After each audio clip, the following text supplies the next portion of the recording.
कसरी बोल्न किन बोल्दिनस् यता हेर यता हेर्न यता यता जुनी इज्जत सारा ठाउँमा इज्जत रहेन हैन मेरो बाबा मम्मीले भरे देशका सुन्दा के भन्छन् सासू ससुराको अगाडि कसरी शिर फड्याएर हिँड्ने अब एकचोटि गल्ती भएको अब छोड एकचोटिलाई कस्तो गल्ती हुन्छ एकचोटिलाई गल्ती कस्तो हुन्छ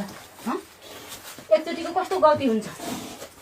एकचोटि गल्ती भयो त फेरि पनि त गल्ती हुन्छ नि त हुँदैन हुँदैन कस्तो हुँदैन गल्ती ओइ उठ उठ त मेरो बुढासँगै भन्न आँखी रहेछ मेरो काम गर्न आँखी होइन रहेछ उठ किन उठ्दिनस् त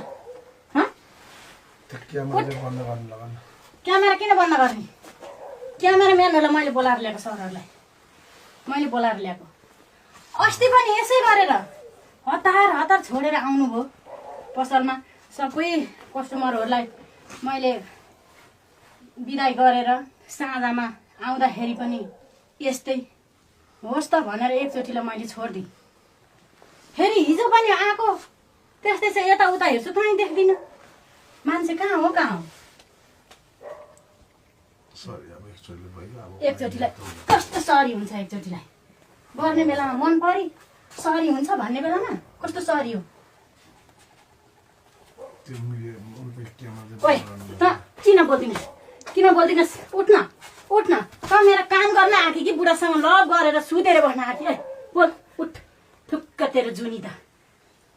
फेरि बस्दिनस् बस्दिनस् भने उठेर बोल यहाँ उठेर बोल यहाँ बस अहिले कसरी बसेको थिइस् त्यसै गरी बस्छ अहिले यहाँ मिडियाको अगाडि त्यसै गरी बस्दैन जुनी तेरो कस्तो नबोली बसेको किन नबोलेको नबोलेको किन त्यत्रो पसल गर्दाखेरि बुढी एक्लै छ मैले पनि गर्नुपर्छ सघाउनुपर्छ भन्ने